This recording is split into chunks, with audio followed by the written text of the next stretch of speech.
Hello everybody, this is Brendan, and this is the first video in a new playlist that I'm creating called Painting Tips and Tricks. And so this first one is a question that I get a lot, and I get it in the classes I teach, and I get it here on YouTube, and it is, how do I choose the right brush?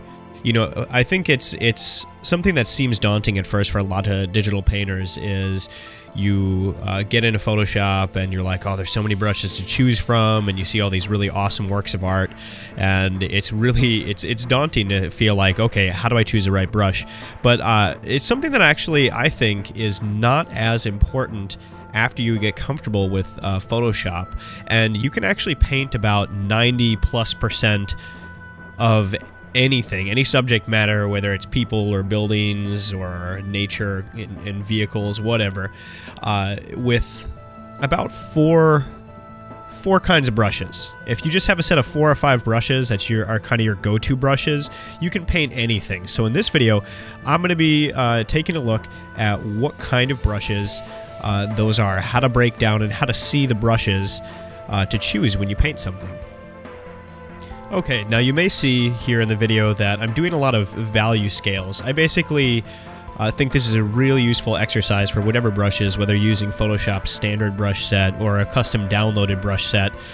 And basically, it's just going through using the brush at 100% opacity, going down the list of brushes, and, you know, painting in a line or kind of scribbling in a strip of paint, we'll call it, just black paint on a white background, and then erasing with a large airbrush at 30% opacity to kind of get a value scale, to kind of see how the brush, one, lays down paint, but two, how does it erase? What does it look like when you're kind of blending things together? So I'm going to be having that going in the background the whole time here, most of the time. All right, so type 1 is just the airbrush, and the airbrush actually, I think, is a solid brush to start out with. And when I say airbrush, I mean something that's a round brush that can either be a soft round or a hard round brush. And Photoshop has a perfectly adequate soft round brush that you can use for this. And the thing that I use airbrushes for, I'll make it a hard edge brush, and I'll shrink it down and I'll put it at like 80 to 100% opacity for drawing, or I'll soften the edges and I'll make it like a medium to large size at like 20, 30, even 50% opacity for blending. And I think that as well, you can use this airbrush as an eraser. So whatever brush that you have going, whether it be something that's super textural or a VFX brush or something, you can use it to erase at like a 30% opacity and kind of blend in those kind of bold strokes, and I use that all the time. Number 2, the chisel brush. So the chisel brush is a really, really useful brush because I think it helps to think about the planes, to think about sculpting rather than drawing. So, the airbrush, while it's great for things like drawing at a small size or blending at a larger size, when you're blocking in paint, often a chisel brush will be really, really useful. And so this will be used in conjunction with rotating the tip of the brush using that brush window. And that's going to be really useful, again, when you're first starting out, or even if you're having trouble determining the structure. A chisel brush is a great way to kind of sculpt in the light and the forms. Number 3, cool painterly brush. That's not really a technical term or anything. This is basically the fun one. And Photoshop by default has a lot of these, and these are brushes that mimic paint brushes. And this is basically the brush that does the heavy lifting for just about any painting. And you can actually swap this brush out or use a couple of these. And really, this is the one that I encourage you guys to get outside of your comfort zone. And, if you're scribbling down, doing these value scales, you see, ooh, I really like the texture on this one, or the way this looks. Then, pick it, try it out, experiment. So the cool painterly brush. What defines a cool painterly brush? Well, think of a cool painterly brush as having a hard edge, so something that isn't an airbrush, right? It responds to pressure sensitivity. It also could respond to cool shape, to the direction of the brush stroke, so it makes cool shapes as you twist and turn your Wacom pen or your Cintiq pen. It has a little bit of tooth, and what I mean by that is like organic texture to it, or positive negative space. There's a little bit of holes, or something interesting that happens in the brush stroke. So a little bit of tooth, a little bit of texture to it. And the cool painterly brush actually can be used for drawing at a small brush size. It can be used for blocking in, so a big brush at a high opacity for just kind of sculpting in the planes of light. And it can also be used for blending even at a lower opacity as a medium brush. Number 4, texture brush. So texture brushes are just that. They're brushes that, there's a lot of them that are like spattery or fibrous, or things that basically you can take as a big brush and you can kind of stipple or stamp or kind of dab or dot the pen down a little bit. And what this is going to do is just kind of, it's a nice thing to basically take away the digital or mechanical feeling of digital painting. A textural brush that you can just use to kind of make some imperfections or some noise, really.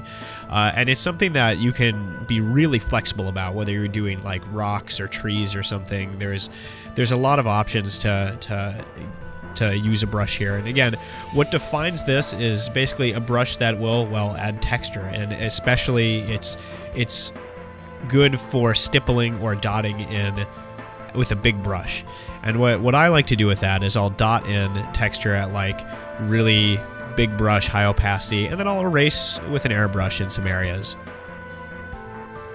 As well, texture brushes can be used to paint in layer masks for adjustment layers.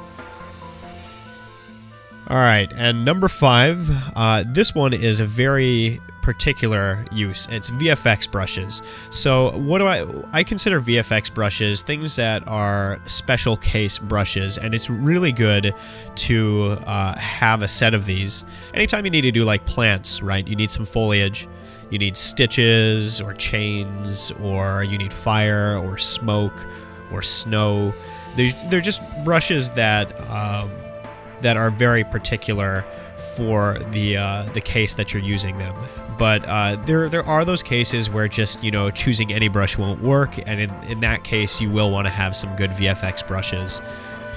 Okay, now to the fun part and completely optional part. This is the exercise section, where I suggest an exercise and you choose to do it or stop this video and move on to whatever you want to do. Okay, so in this exercise, we're going to be practicing how to get outside of our comfort zone and experiment with brushes. So the first step is to download Blur's Good Brush. So Blur's Good Brush, that's my go-to brush set. It has all the brushes you'll ever need, for the most part. Not every brush. I do love to experiment with new brushes, but my bread and butter is Blur's Good Brush. And make value scales for each brush, at least a few of them, until you get a good range of brushes to choose from. So make some value scales for each brush, and use either the soft round brush, Photoshop's airbrush, to erase, or erase with the same brush that you paint with at 30% opacity. So just create those value scales like you saw at the beginning of the video. And after you've done that with a few of the brushes, a good enough amount to really get a feel for the variety that there are, create a brush set. So using the brush preset manager, or create a brush set using an airbrush, chisel brush, painterly brush, and a texture brush. So for me, I've chosen these 4 using the value scales to see and preview which ones I like. I have them highlighted in the brush preset manager. I'm going to save this set, and then I'm going to re-import the set and replace them. So brush preset manager, highlight your brushes that you want, and whatever you have selected, and again you can hold Control or Command and click on whatever brushes you want to highlight them. You can save the set out, And once you're done, you can go back to the brush drop down, click the little gear, and then there is a replace brushes function, and you can replace with your own custom set that you just exported. So using those 4 brushes, choose black or a very dark color, and just paint in, draw your skull, paint it in, and practice getting out of your comfort zone. And hopefully this has been a useful video. Let me know in the comments below if you want any clarification on anything I mentioned, and thank you guys so much.